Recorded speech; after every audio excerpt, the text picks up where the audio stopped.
Hello, hello, hello, everyone. Oh, there's our guest. There she is.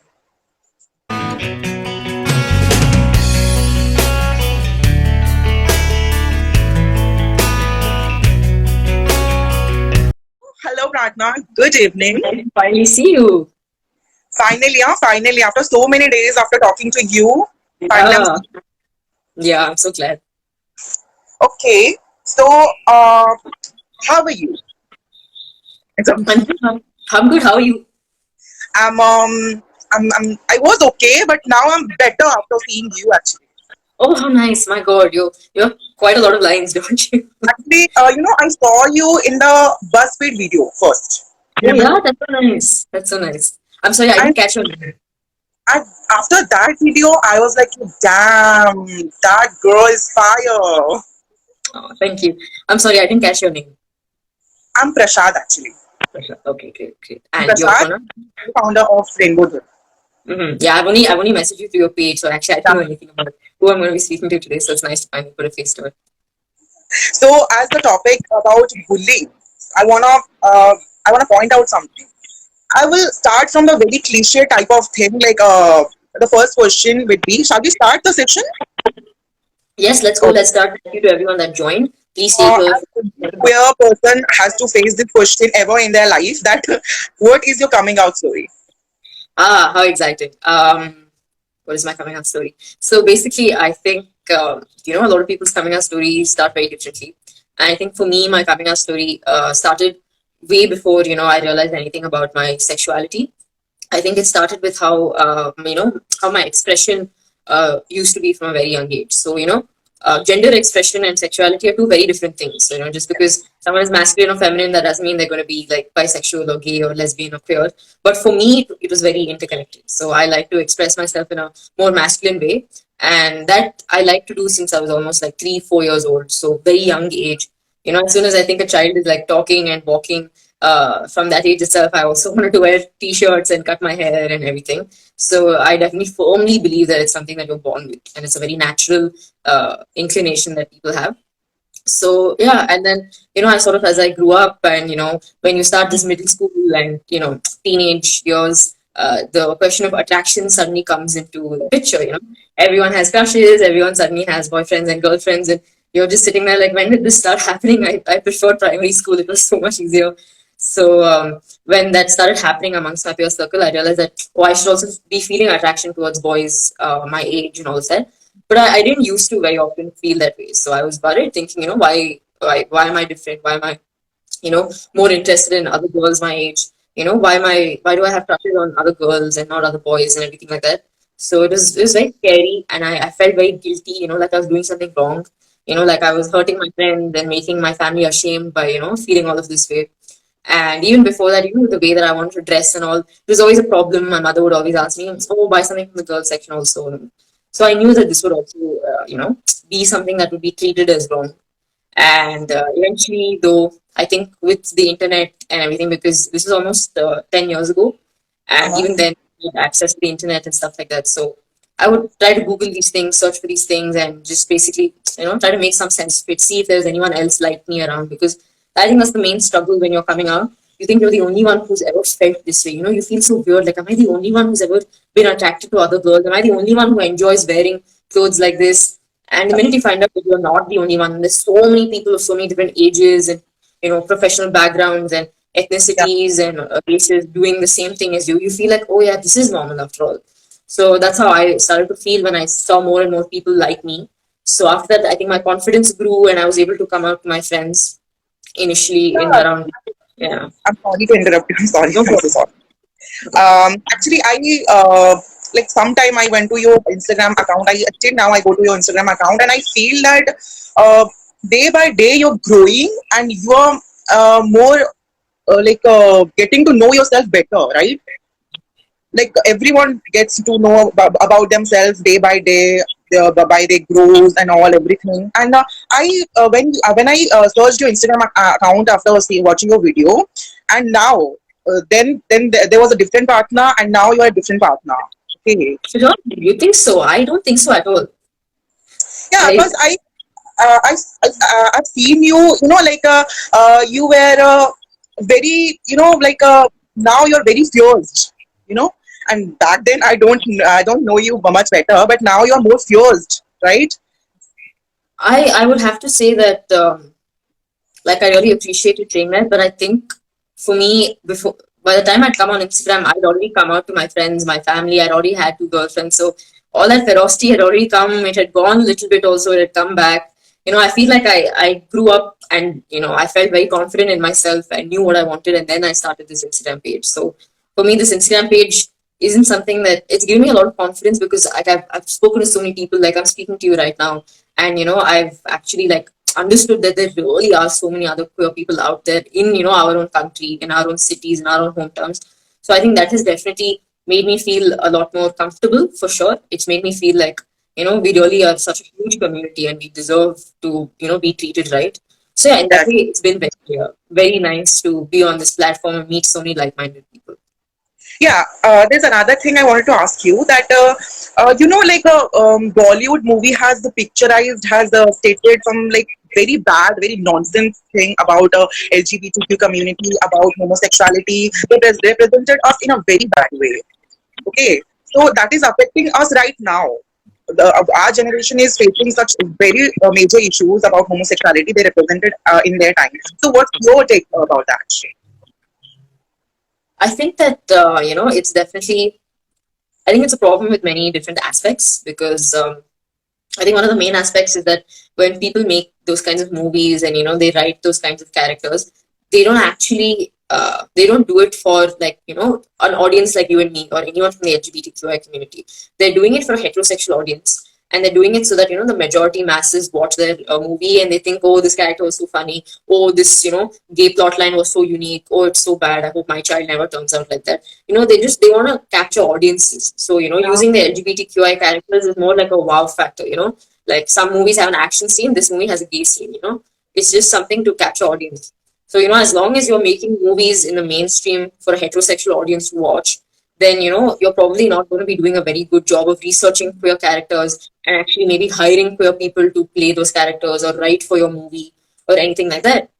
So I think the main solution is to involve the LGBTQI community in the movie industry, and actually take our opinions, and hire us. Don't just make money from our stories. Give us also some of that success and some of that money, and actually involve us in the storytelling process. So I think that's very important, and I think Do it you is improving though. Actually. see any difference now and then? Do you see any difference? Yeah, I think I do. I think some of the movies that have come out now, if you'd imagine them coming out in the 2000s or even 2010s, you would be very shocked. Like it's something like Shubh Mangal's Yada Sadan, or Ek Ladki Ko Dekha Aur Badhai Do, or something came out in 2000 or 1990s, it would have been banned, I feel. Like that's how, even now, a lot of like pure movie plots are getting banned. But, I feel like it's just going to improve more and more as more of these Bollywood actors, they feel like it's in their best interest to actually speak out about these things and make movies for it. And they might not be doing 100% good job of it, but at least they're doing like a 60, 80, 75% good job of it, and it is improving gradually. I do feel so. Yeah. So, okay, I want to ask you about yourself. About you, sorry. Uh, when you came out, you must have struggled with so many things with your parents, with your family, with your friends, and all. So, what are your problems and struggles you faced? Mm. I think one of the main struggles that I faced was how I felt emotionally and mentally. So I think the mental health factor of it was very difficult for me. I felt very hopeless. I felt like there's no proper future for me. Like when I was 15, 16, I couldn't imagine growing up and being like 30 years old, or being like my parents. I couldn't even imagine being that age. And I know it's Yeah. hard for any young person to imagine being older, but for me, I thought someone would have killed me by then, or my parents would have thrown me out of the house, or I wouldn't get a job, or I wouldn't be happy, I would never find a partner. The most basic things that everyone says that you should get in your life. You should have a good marriage, a good job, good home. I couldn't imagine any of those things happening for me, because I'd never seen anyone else, any other queer person, any other lesbian or bisexual woman, actually achieving any of those things. So because I didn't have any role models to look up to, I didn't think that it was possible. And I think, yeah, very hopeless, and definitely affected my mental health a lot. What every lesbian wants. Mhm. what does every lesbian want? Yes. I think in a positive way.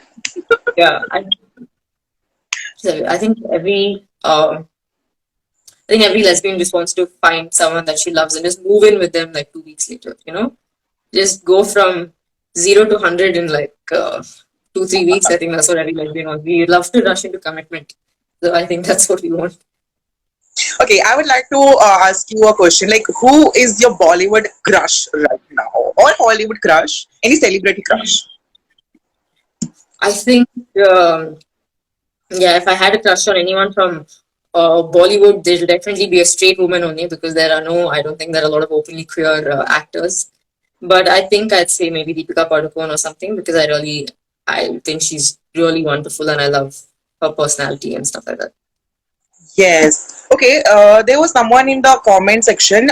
They asked a very good question, and I would also like to point that as a queer person myself, I also get comments, very bad comments about my dressing sense and all my makeup and hair, everything. So you have also been through that stage. What's your take about that? I think, it's worth recognizing that the experience is very different for different people. So even within the LGBTQI community, people who are non-binary and people who identify as trans men or trans women or transgender, they face a lot more difficulties and hatred for the way they express themselves. I think someone asked why is no trans people working in Bollywood industry? Why are there no trans models in Bollywood industry? I think that's just because of the amount of ignorance and hatred that's been there amongst not just that industry but amongst all people, especially towards trans folks in our country. And I really hope that it changes in the future. But yeah, I think transness is very visible as well. So it's very hard for people to ignore it. And it just becomes like the face of giving hatred towards, unfortunately. I do think that the experience is very different. And I also think the experience for masculine women and men who prefer to express themselves in a more stereotypically feminine fashion, I think even that Yeah. experience is really different. Because, with masculine women, I find that a lot of the time society sort of excuses it. Because, society as in general accepts masculinity a little bit more. Even if that masculinity is on a woman, they sort of accept it a little bit more, like, oh, she'll grow out of it, it's no big deal, she's just athletic, she dresses like this because her career needs it, she's being practical, so that's why she keeps her hair short. We find excuses for it. But it's so unfair that with femininity on men, it's just Yeah. it's bland, just like, oh, he's not a real man, he's just to see this, that, so many hurtful comments can come that way. At least that's what I've seen more, and I've even been told by a lot of like more feminine presenting men that even other maybe bisexual or gay or queer men also sometimes discriminate against them. So I really think that experience is really different. But I would say that the only way to deal with it in my personal experiences is to just ignore people as much as you can and to continue to express yourself the way that you can. And if anything comes to a point where it's physically harmful for you, or whether your safety is being compromised, then it's always best to put your safety first, because that's the most important thing. So yeah. So Prarthana, what according to you, like pronunciations are like, what do you think about pronunciation? How does pronunciation matter for a human being? Pronouns, you mean? Pronunciation, person's pronunciation. Pronunciation. Can you repeat that? Pronunciation as in the she, her, they, them pronouns? Yes. Okay. Yeah, I think it is, again, I'm not the best person to be talking about this. I identify as a woman and I'm also biologically female. So my pronouns are she and her. And everyone uses she and her pronouns for me automatically anyway. So it's never usually been much of a problem for me.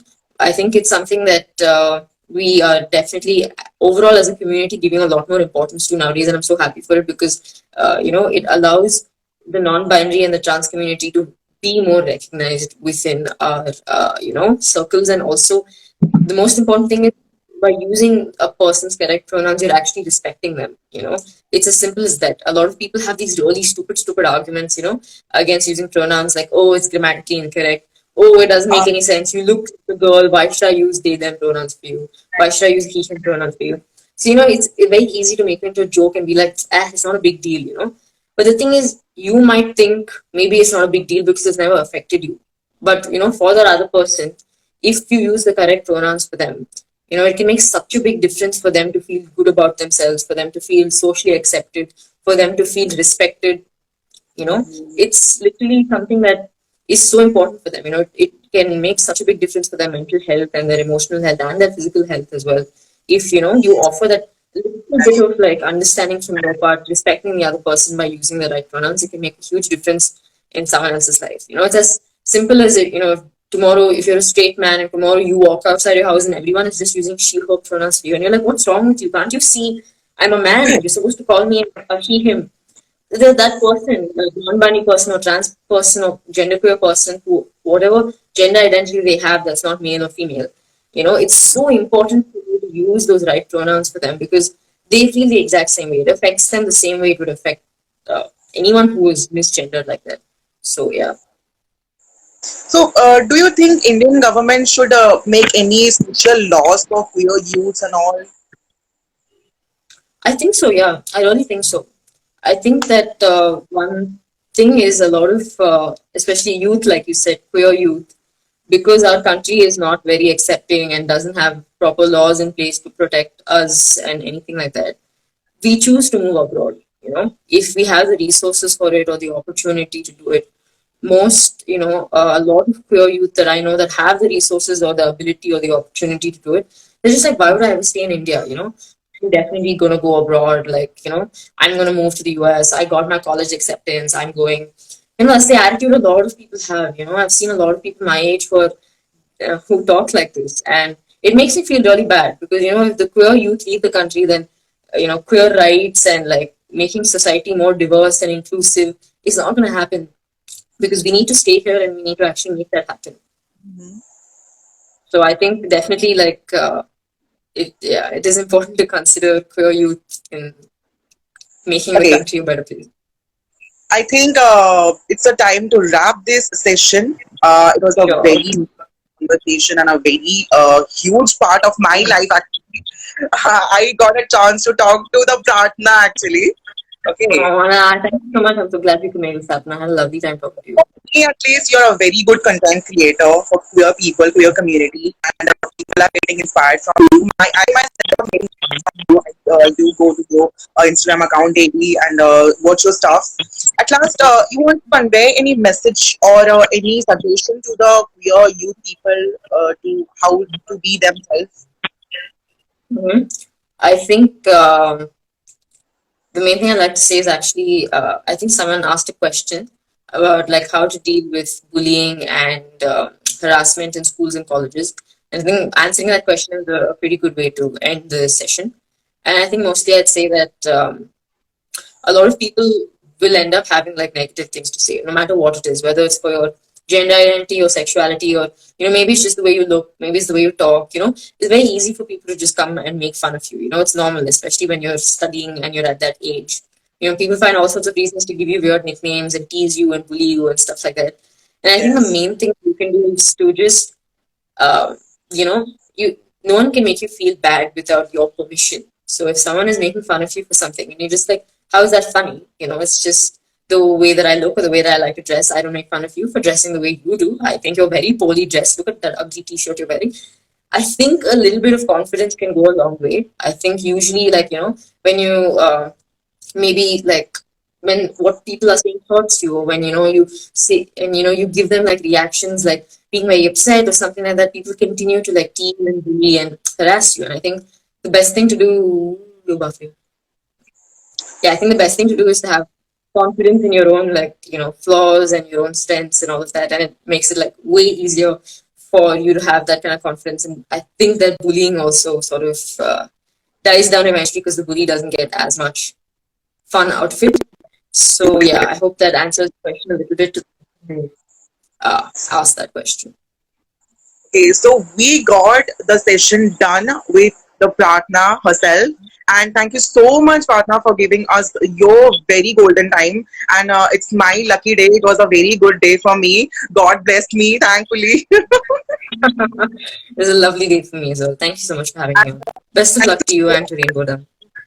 to you. And I'd like to thank Vishakha for making this happen. And thank you so much to people, everyone who joined us. I hope you got something to know, to learn. Okay, so I think it's a wrap.